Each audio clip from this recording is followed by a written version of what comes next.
Chapter 2. The belief in a supernatural source of evil is not necessary. Men alone are quite capable of every wickedness. Joseph Conrad, Under Western Eyes. A yellow edge of sun tipped over the horizon, chasing darkness in bands of blue and pink. As if it were a signal, the sleepers within the sorceress's wards stirred. Silm was first to open her eyes and greet the dawn, but her movements awakened Galinar and Larsen. Her enchantments had dwindled through the night. Yet when Larsen tried to leave the protected circle to relieve himself, he discovered they still held the potency of an electric fence. Silm snickered and dispelled her magics with a word. Galinar bowed politely. Lord Alarum, we've enjoyed your company, but we must move along, and you as well. Wait. Silm rummaged through a weathered pack, pulled out a bag of woven cloth, and handed it to the elf. Rations, she explained. I noticed you carried none, and couldn't leave you starving. She clipped her words short as if to register her disapproval. You must have left someplace in an awful hurry. Her tone demanded explanation. Larsen declined to answer. The few times he had tried to enlighten his new friends had put his sanity in question. He preferred an aura of mystery to one of lunacy.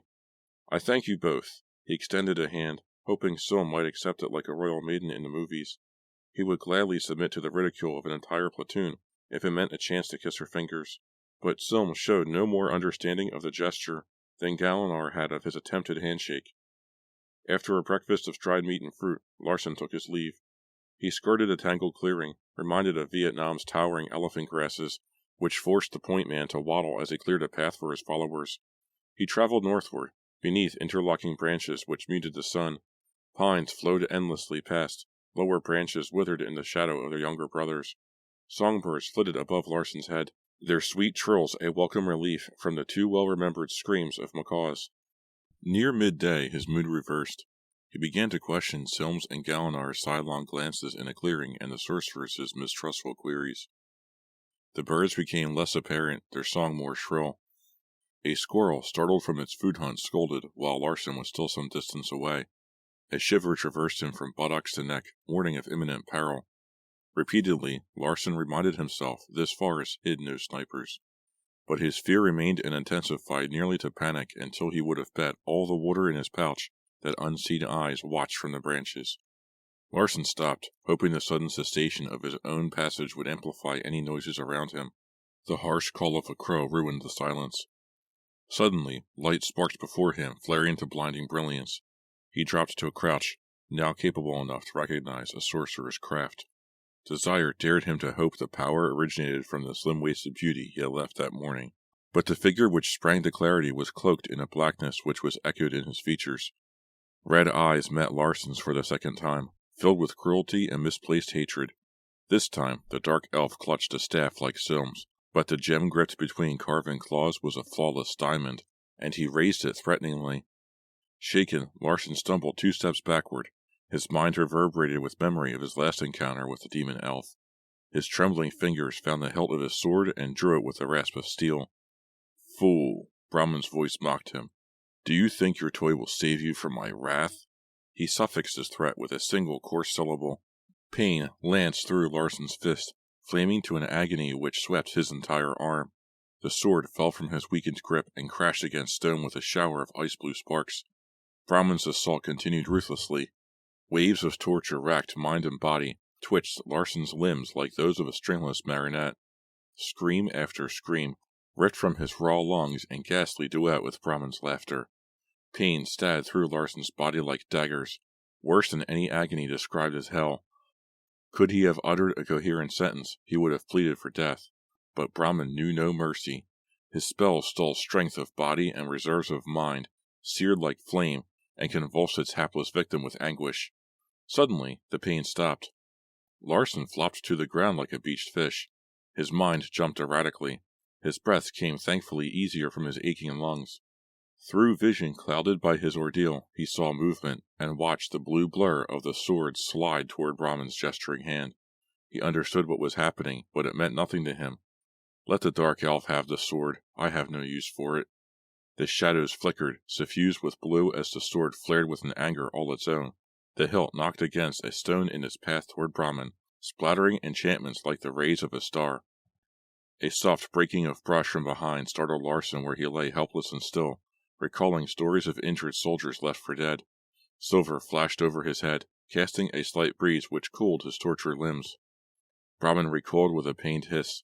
As he clamped his hands to his chest, his red eyes blazed purple with rage. His link with the sword broke, and it halted with a lurch. Blood trickled between his fingers, and his slim hand raised in an ominous gesture. Larsen recognized a shaped piece of steel jutting from Brahman's wound. The dark elf's gaze locked on the gold-robed Kensi behind Larsen, who had hurled the shuriken. Sorceries crackled, bounced between Brahman's outstretched hands as though they were opposing mirrors, and intensified to blinding white. Brahman moved. His magic leaped like a beast and screamed toward the man behind Larsen. Larsen heard a curse. Then a second jagged ray sprang behind the bush. Magics met with a sound like thunder, and both spells broke the glittering traces. Silm! Larsen shielded his eyes against the backlash. Brahman's malevolent voice broke the ensuing silence. Hell, take all your souls. The diamond in his staff winked black, and the dark elf vanished. Galanar's calloused hand gripped Larsen's upper arm and hoisted the elf to his feet. Movement dizzied Larsen. He staggered but regained his balance with the Kensi's aid. His stomach heaved, unable to avoid the inevitable. Larsen ripped free, dropped to his knees, and vomited with an intensity unknown since more experienced soldiers had forced him to wallow through rotting bodies to prepare him for death. Embarrassment brought tears to his eyes. He knew the most beautiful woman in existence watched, surely with disgust. But Silm waited until Larsen's sickness passed and squeezed his hand with a reassurance which almost made the ordeal worthwhile. My humblest apologies, Lord Alarum, she said. Had I known we shared such an enemy, I would never have let you travel alone. Larsen bowed, though his legs felt weak and rubbery. He chose his words with delicate care. Lady, I could never hold any offense against you. He beamed at his own efforts. Galanar continued. We dare not trust you. Light elves are as capricious as Brahman's kind do evil. He gestured toward the place where the dark elf had stood. But fairy creatures of any sort are rare in the man-world of Midgard. We assumed you were outcast, that Alfheim's lord, Frey, had exiled you. Brahman's attack and your sword tell us otherwise. Larsen tried to recall his readings on the subject of elves. He had concentrated his interest on gods and war, and all he could dredge from memory was the respective good and evil tendencies of light and dark elves. He had read somewhere that tales of the latter were so rare many authorities believed dark elves and dwarves to be interchangeable. He regarded Silm and Galanar. I have to trust someone. With enemies as unassailable as Brahman and his dragons, I have no chance of survival without capable, knowledgeable companions. And these two people have already rescued me twice. This may sound strange or impossible, he spoke slowly, studying Silm's face for any clue he might have overstepped the boundaries of credibility. Frey called me from a place beyond the scope of your 9 worlds. Aside from a few legends, I'm ignorant of even the simplest matters of Midgard. Silm's face twisted in doubt, but her eyes widened and her lips pursed in consideration. Her gaze dropped to the faintly glowing sword on the ground, and her expression changed suddenly to one of surprise. Ignoring Larsen's revelation, she knelt before Velvetnir. Larsen cleared his throat. Why are elves so uncommon here? Galanar seemed to accept Larsen's explanation easily. Travel between the 9 worlds requires great effort and power. Even the gods cannot wholly disregard the energy such travel demands. Elves of any sort were never common. In time, men grew to despise the dark elves for their cruelty and vile sense of humor. Where men still remember dark elves, they slay them on sight. Light elves view men as narrow-minded beings so concerned with death, they refuse to enjoy their short lives. Man's somber nature made light elves extremely uncomfortable, so they gradually curtailed all commerce with the world of men. Now, the tales and memories of elves have been confused, or at best forgotten. At times, dark elves are welcomed because of the legends of light elves, and light elves are slain for the ancient crimes of their dark cousins. Mostly, the sidelong glances and whispered comments which follow any stranger viewed as different will accompany you throughout the world of Midgard. Silm's voice seemed distant as she returned the blade to its sheath at Larsen's side. That sword is the work of a pure and powerful god. I don't know its abilities or purpose, but assuredly they will shape the destiny of our world. Her features assumed the intensity of her words. Magic saps the life force of the one who calls it forth. Understand this, Alarum. A god paid dearly for your quest. Guilt preyed on Larsen's conscience. Does Silm know how easily I gave up the struggle to Brahmin, that I would have tossed him the sword to avoid his wrath? But the situation had changed. Quest or no, Brahmin's cruelty charged Larsen to seek revenge. The three continued north and east through forest, which seemed endless.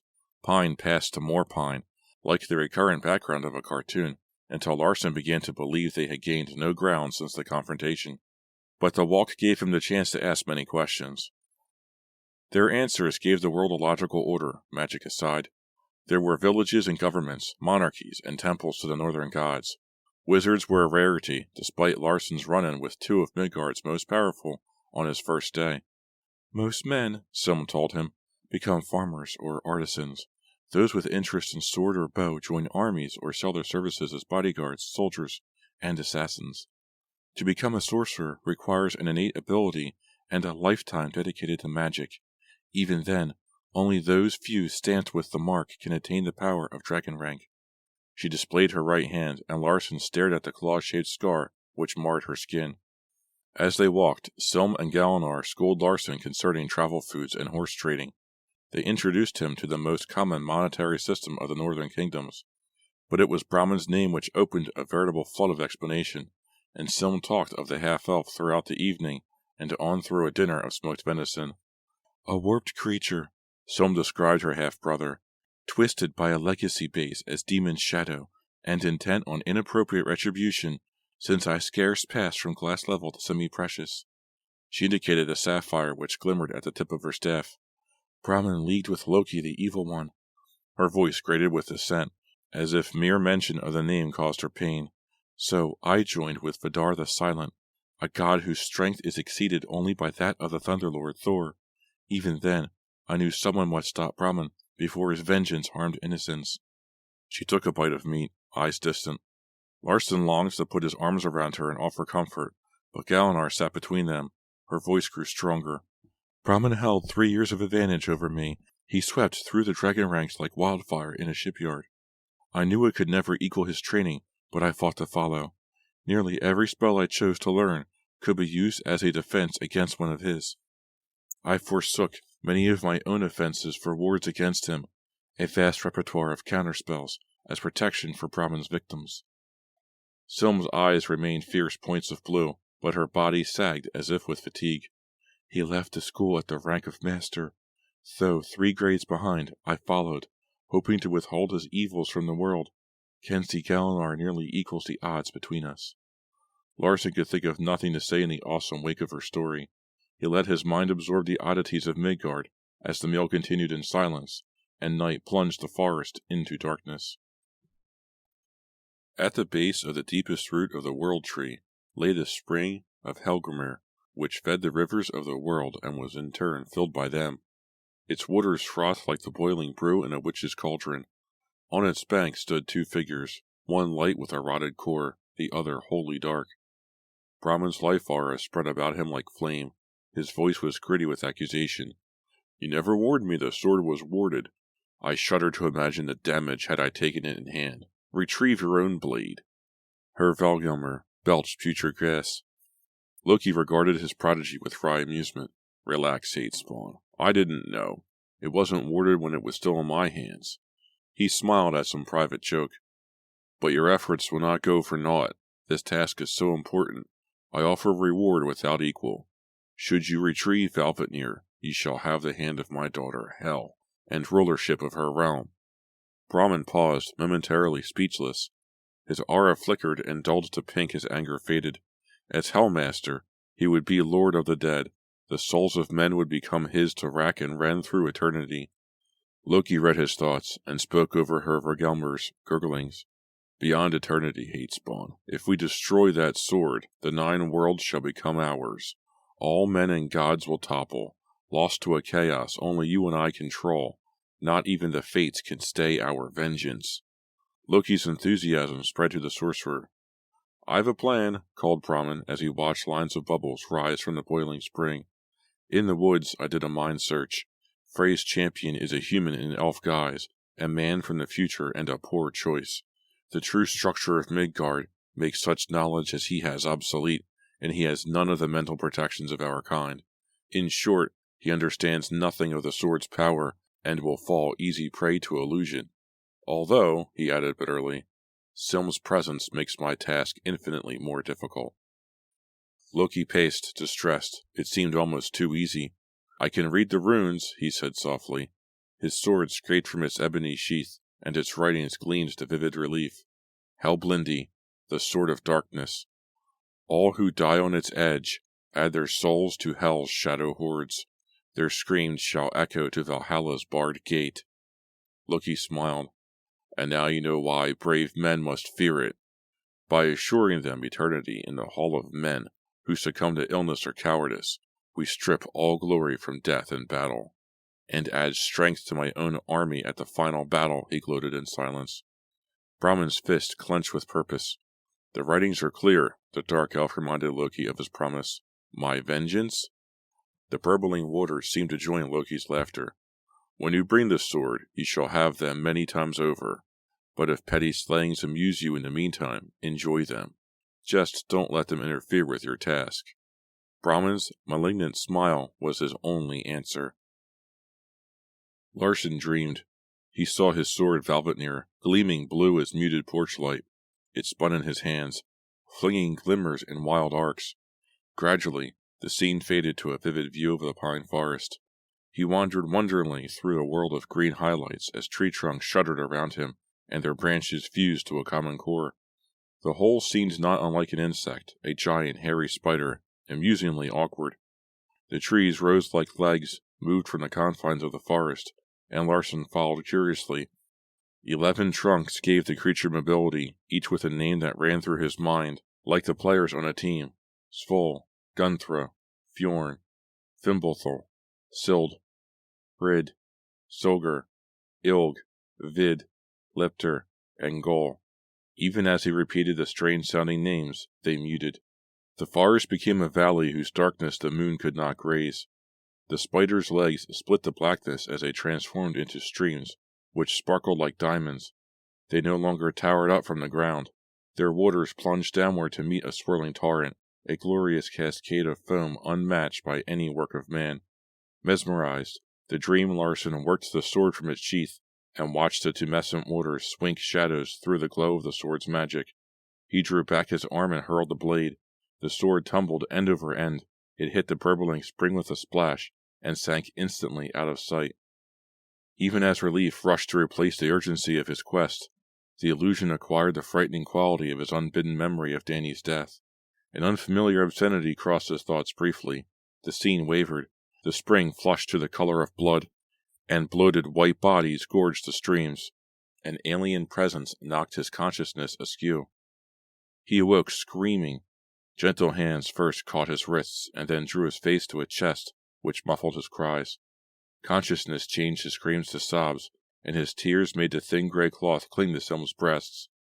She rocked him, humming as if to a child, oblivious to the turmoil in Larsen's soul. He ached, loosing tears held far too long, tears he had locked away as war forced him from the mischievous antics of adolescence to the atrocities of men. These were the tears he'd never shed for Dany. "Are you all right? What happened?" Selma asked in a voice which could stew the stampede. "Just a dream," Larsen heard himself say, though he made no effort to speak. "Just a bad nightmare." His own voice brought a new rush of sorrow. "Oh, Jesus, what's wrong with me?" Selma pulled her fingers from Larsen's hair with a crackle of static. She seized both of his hands, squatted before him, and met his gaze. "What was the dream?" Overwhelmed by the intensity of the sorceress's gaze, Larsen closed his eyes. Tears pulled on his lashes, and he spoke around his sobs with gritted teeth. "I'm sorry. Let me pull myself together first." For a brief moment, he hated this woman who was callous enough to stare at a broken man. But when he raised his lids, the sincerity of her pained expression moved him to pity. He let the tears fall where they might and began to relate his dream. Larsen told Silman Galinar of the forest and its strange conformation. He described the elven streams and their source and was surprised to find he remembered their names. His narrative slowed as he recalled tossing the sword into the burbling spring, and the relief inspired by its sacrifice. Even as Larsen detailed the final sequence, memory battered against his sanity. He held his gaze on Silm, aware a single glimpse of Galenar's slanted eyes would snap his control over the flashbacks. "There's more." Silm would allow no denial. "Something frightened you." The tears slackened to a trickle. Larson shook his head with an intensity that whipped his face with hair. "The dream ends there. The rest is—" He sneaked a look at Galenar, then closed his eyes tight against dizziness. "Just recollections of horrors I've seen." Silm pounced on his words without mercy. "For some reason, your mind relates them to this dream. Tell me?" "No!" The word came out more like a whine than a command. Larson sagged forward on his bedding. His tears discolored the furs in a pool.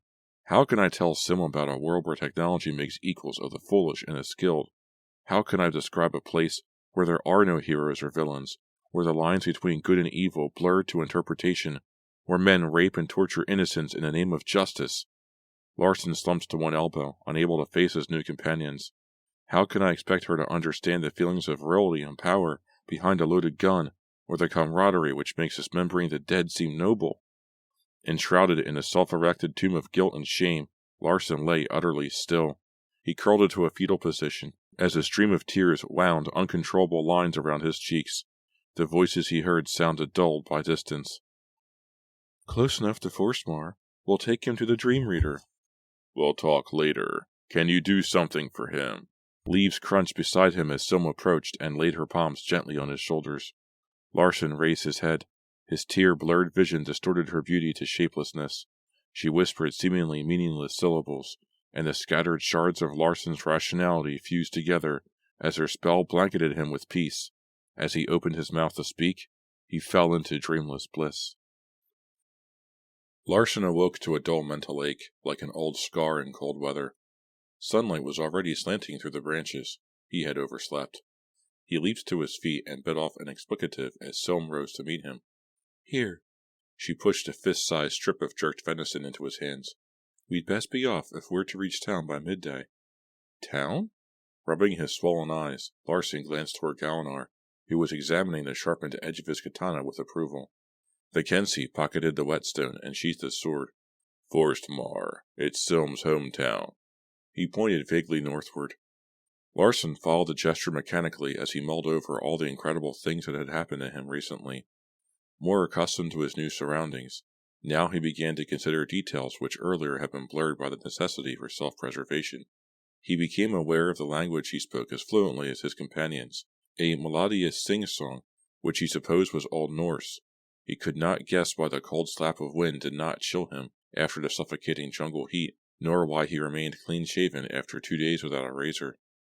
Larson idly chewed mouthfuls of meat as their journey through the evergreen forest resumed. The clustered trees restricted undergrowth, yet remained sparse enough for clear vision and passage. Yearning for a new identity, he paid little attention to their trail. Al Larson died in Vietnam. Let him keep his memories of atrocity and evil.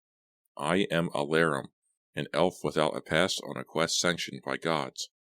Despite the veracity of the statement, Larson's conscience resisted. Ugly recollections fought for control, bloody scenes witnessed by the man he had just denounced. But in the sanctity of the forest, Larson held such thoughts in check. His eyes followed Silm, and he surrendered to a thrill of desire. She moved soundlessly, like a woodland being. For all the effort it cost her, the forest might have adapted to suit her rather than she to it.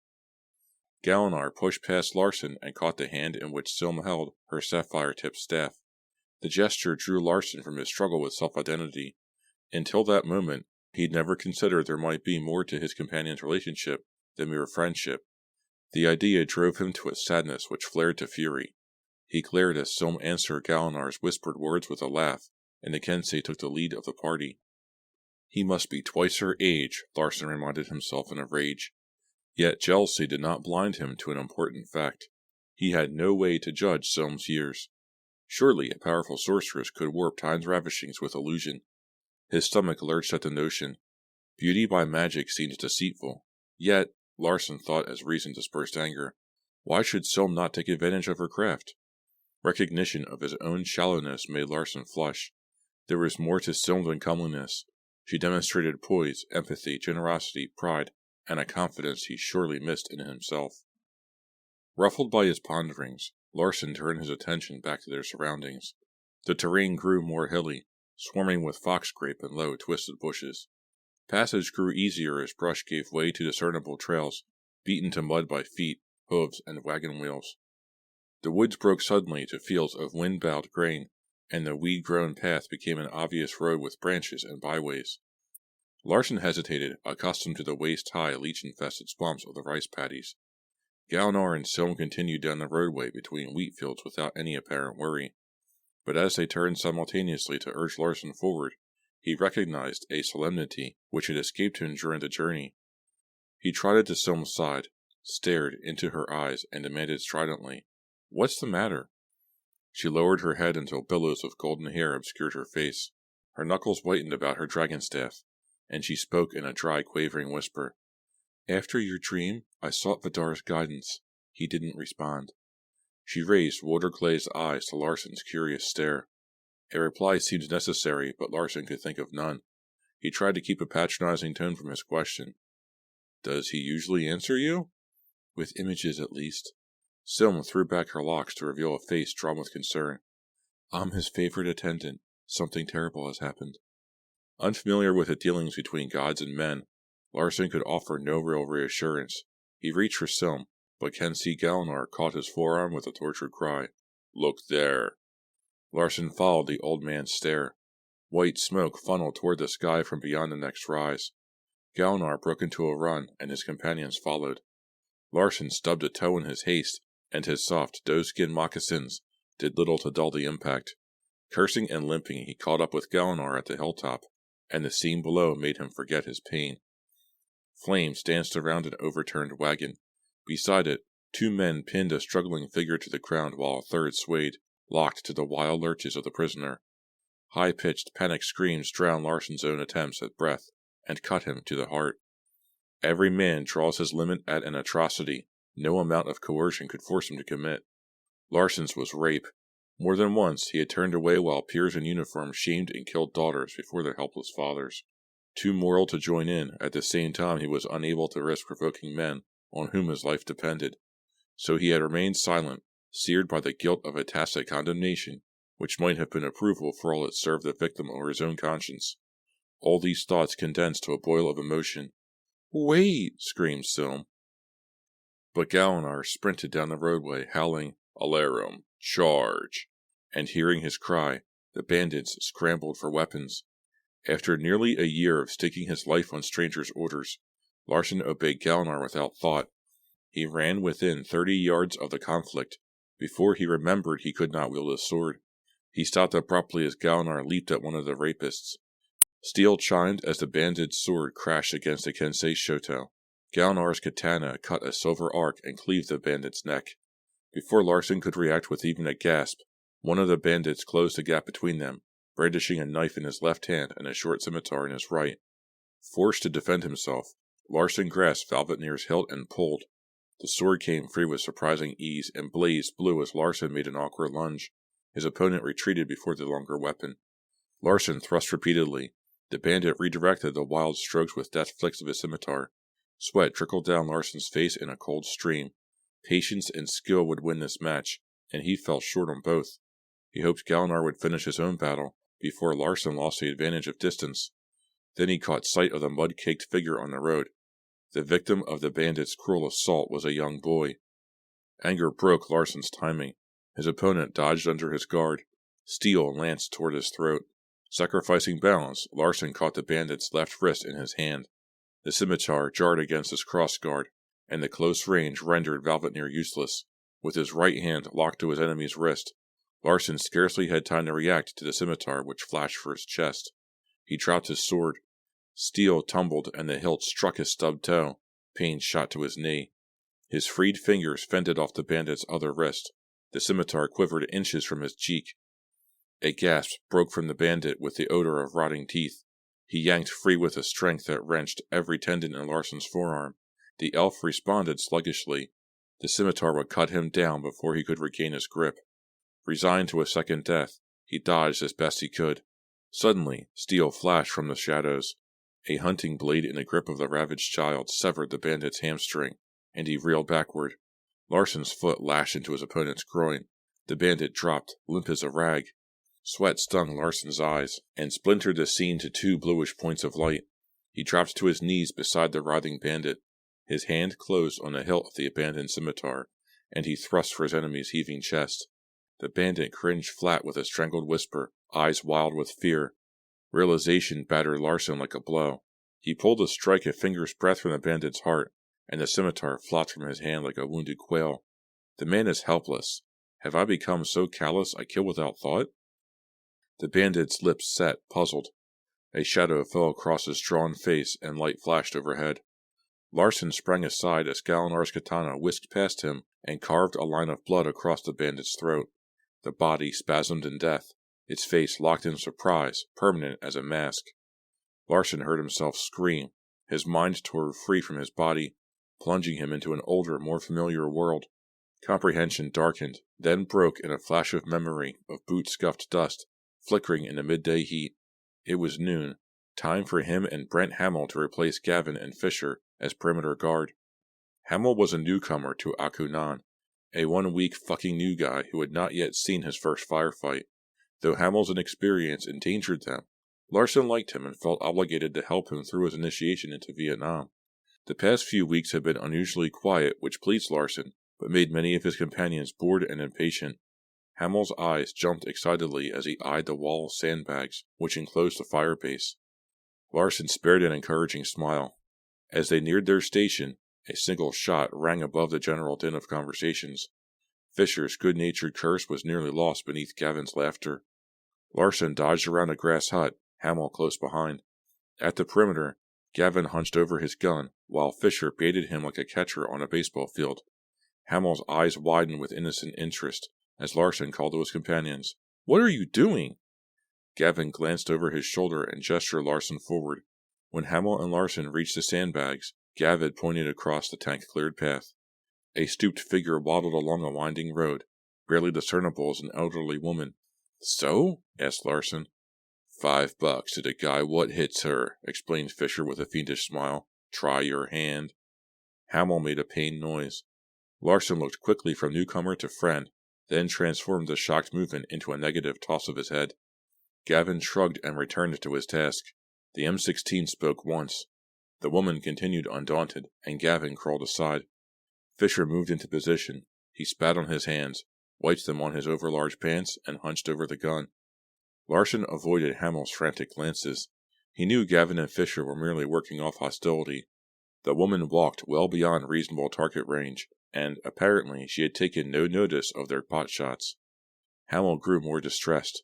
He caught Larson's forearm, and his grip tightened painfully as Gavin and Fisher passed the M16 twice more between them. When Larson finally turned his attention to Hamill, the newcomer mouthed the words, "Make them stop?"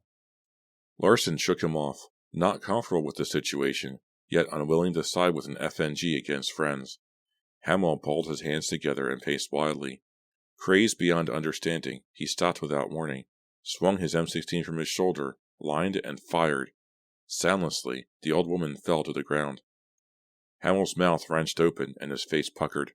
Larson cringed from the inevitable scream, but Hamill stood silent, like a movie without sound. The gun slid from his hands and thumped to the ground. His dull brown eyes stared through Larson, and he staggered toward the huts as if drunk. Larson turned to follow, but Fisher caught the back of his shirt. "Shit, Larson, leave the poor FNG alone.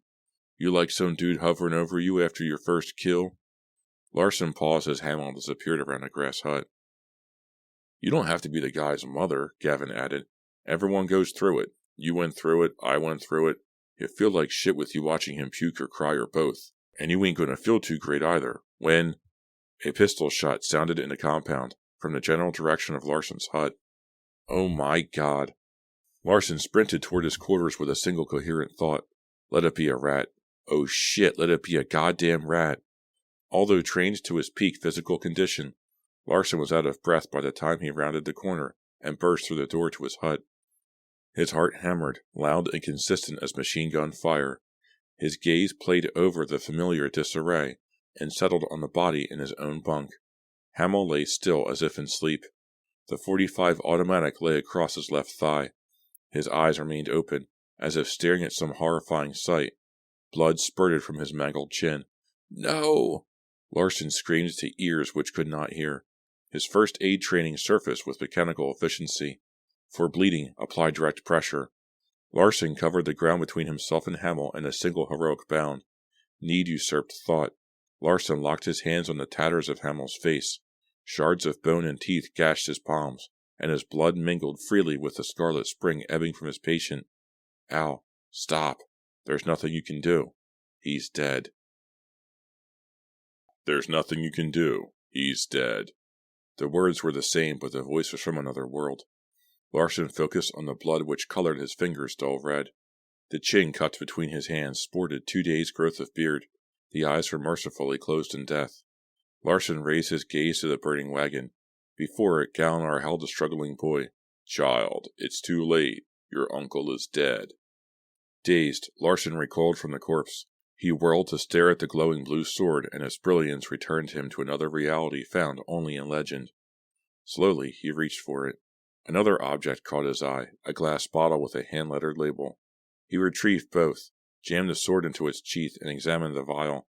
A thick, honey-colored liquid sloshed behind the words, Crullian's Marvelous Cure. Near the dying flames, the boy ceased his furious kicks and punches. He fell against Galinar's loose-fitting garb, sobbing. The swordmaster, who had just mercifully killed 3 men, held the child in the folds of his robe, face drawn with genuine concern. Silm strode from behind the wreckage, and her reprimand was singularly tactless. You may be a sword saint, Kenzie, but by Vidar's shoe someone's got to teach you to think.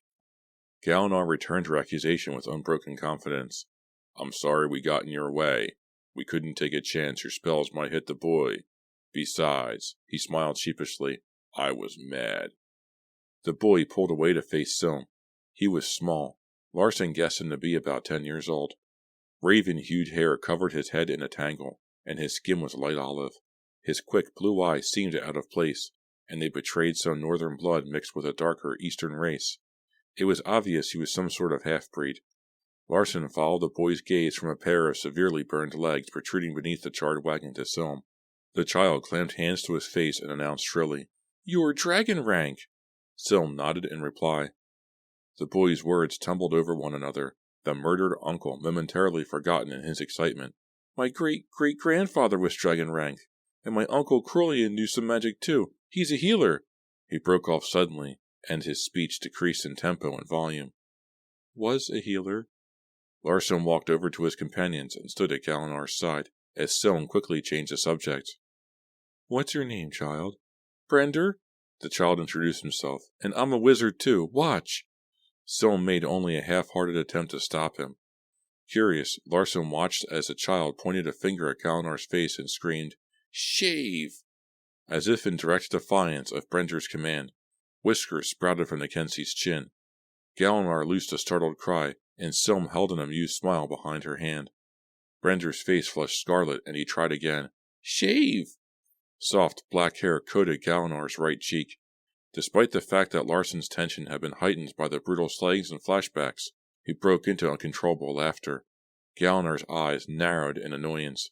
Brender seemed drained, yet he drew a deep breath, stomped his sandaled feet in the dirt, and screamed his command in frustration. Shave!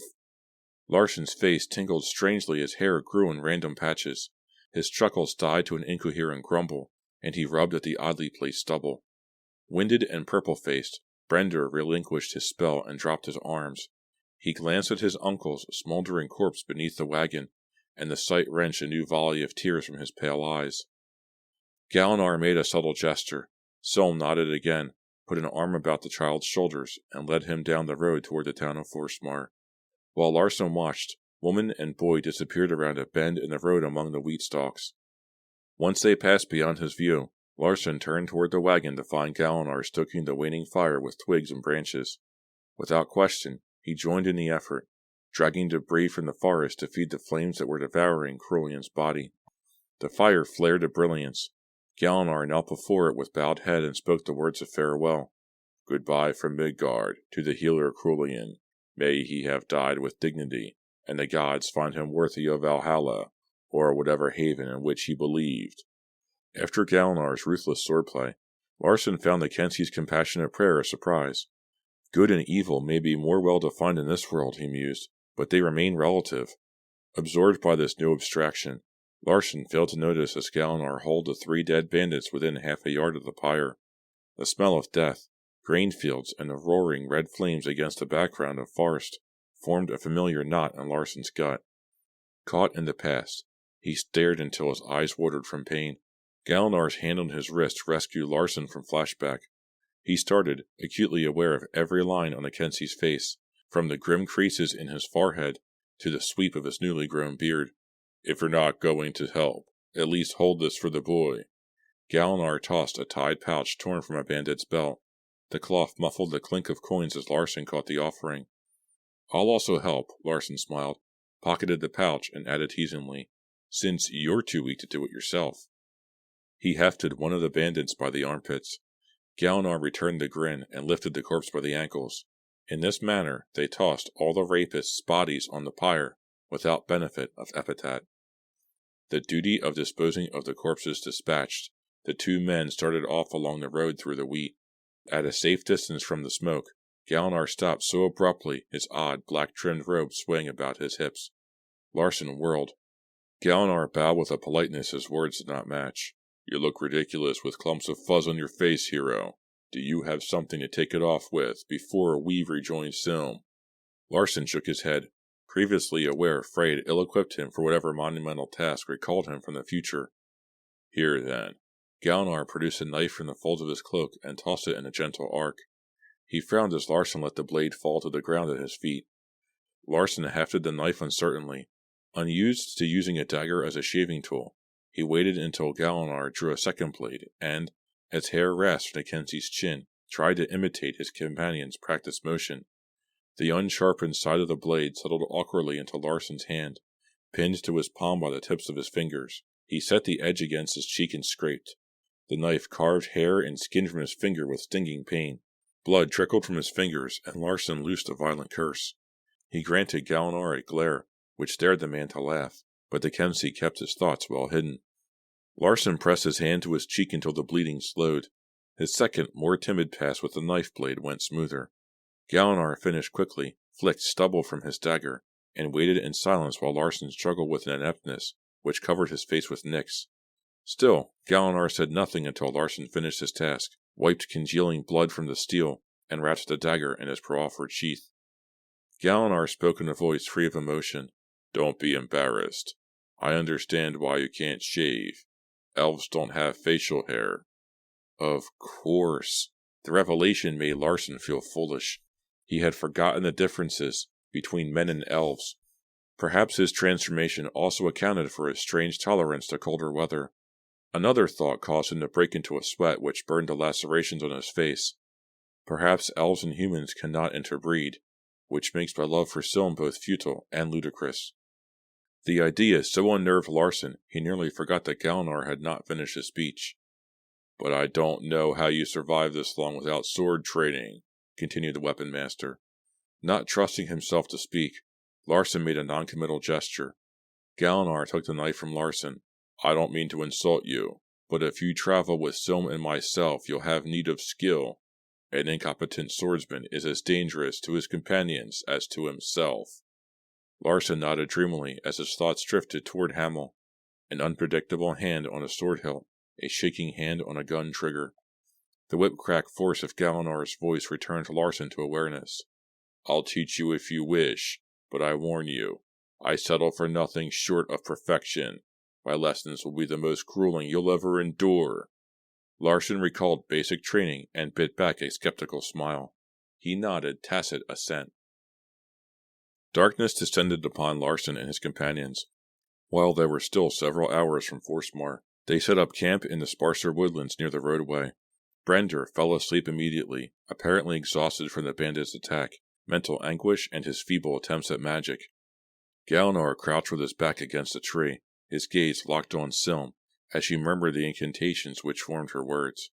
Larson stretched out beside the Kenzie, his fingers locked beneath his head as a pillow, while he stared at the stars through the interlaced branches. Larson yawned. "It took me 6 weeks of boot camp to learn the rules of war, and 6 months of combat to realize war has no rules. Now, in 3 days, I've come to accept elves and swords as commonplace. He rolled to his side and watched Silm pause as the enchantments of her wards faded into the gloom of night. And then there was magic. The memory of Brahmin's cruelties in the woodlands made Larsen break into a cold sweat. If laws govern or moderate its use, they are lenient. For all my knowledge of future technology, I cannot stand against Brahmin. Larsen fidgeted, bothered by these new ideas. I thought the Norse gods aided their warriors in battle, not abandoned them without knowledge of purpose in a world of undefeatable enemies. I've risked my life too long for causes I don't understand. Brahmin wants my sword, not me, and Silman Galinar seemed far more qualified to protect it. His hand fell to the buckle of his sword hilt. A foreign sense of urgency swept through Larsen. Frey's authoritative voice seemed to echo in his mind. Stop, please. It is true gods meddle in the lives of men, but you have entered the affairs of gods. I am helpless to protect you. Stunned by Frey's unexpected appearance, Larsen said nothing. Frey continued. The gods have vowed not to work against one another or the fates. To you it may seem ridiculous, but without such laws nothing could ever get done. For every deity who wishes a stir of war, another would cultivate peace. Every action, every creation would have an antagonist. Soon, we would generate the chaos we guard against. The gods would war against one another in a combat which would not end until it encompassed the 9 worlds. Larsen's mind responded sluggishly. But why me? He whispered. Frey hesitated. I've seen your world. I brought you from a place where women, children, dirt, and trees were as dangerous as any sword. You learned to fear the few things in life a man should be able to trust. Love lost its allure before the constant threat of death, which claimed friends, lovers, and enemies indiscriminately. Nothing remained permanent. In moments, rivers dried and forests exploded to barren plains. Amid color, lights, and noise, the ground quaked with enough force to uproot the world tree, and countless lives were spilled with every shrill of the war god's laughter. Like Valhalla's Einhaar, soldiers fought brave battles by day, but the dead never rose and the living lost sleep guarding against the dragons which stalked the jungles. Who was better qualified to prevent Ragnarok than a man who suffered its equal? Larsen bit his lip, focusing on Frey's words rather than the concepts they represented and the memories they inspired. He whispered a question. Ragnarok. The war fated to destroy all but a handful of gods and men. Is it my mission to prevent such a thing? Frey's presence in Larsen's mind went pensive. Not certain. I can tell you nothing more. Already I have revealed more than my vows allow. I must never contact you again. If Loki's chaos can be halted, another god shall make your quest clear. If not, my efforts have only thrown you into a war as twisted as the one which killed you. But this one can claim your soul as well as your life. Forgive me. As suddenly as it had become, Frey's manifestation disappeared. Sweat beaded Larsen's brow. Frey? Frey? Larsen received no answer, but Silman Galinar stared. Just a prayer? Larsen defended himself lamely. He crawled into a fetal position on the grass. Despite his muddled thoughts, Frey's disquieting revelations, and his companion's suspicions, he fell into a weary slumber. The subtle breaking of brush startled Larsen awake. His heart pounded. He forced himself to inhale and exhale slowly, counting each breath until the rhythm lulled him to an inner calmness. His senses focused on the irregular, soft sounds of movements through the brush. Gradually, he worked his hand to his side where his gun should sit. His fingers brushed empty ground. Suppressing a curse, he explored the clearing around him. The side of his hand met the hilt of his sword, and, for a time, he lay confused. A hand pressed his shoulder reassuringly, and Galinar's familiar voice hissed into his ear. Be still. Just watch. Curiosity replaced Larsen's bewilderment. His palm curled around Valvatnir's hilt. His gaze swept the brush at the edge of camp where a hunched dark figure slithered into view, and paused momentarily. Larsen's grip tightened. Galinar's hand remained on his arm, restraining. Through the slight haze, Larsen assessed the man who stalked them. He wore a dark gray tunic. Moonlight emphasized the pallor of his hair and beard. He crawled with calculated caution. The stranger's hand rose. The gesture arrested as suddenly as if he'd struck a wall. White-hot flames burst around his fingers. He screamed, reeling back as Silm's ward sprang into view in an intertwining pattern around the camp. Galinar and Larson leaped to their feet simultaneously as the stranger sprinted into the woods, howling in pain. A distant voice yelled, "Gilbert!" Nearby, a curse sounded above the panicked screams. "Damn the Dark Elf! He never mentioned magic! Gilbert!" Arrows arched through the air. "Incoming!" Instinctively, Larson dove to the ground. The arrow struck the magical barrier and, unable to pass through it, plummeted to earth in flames.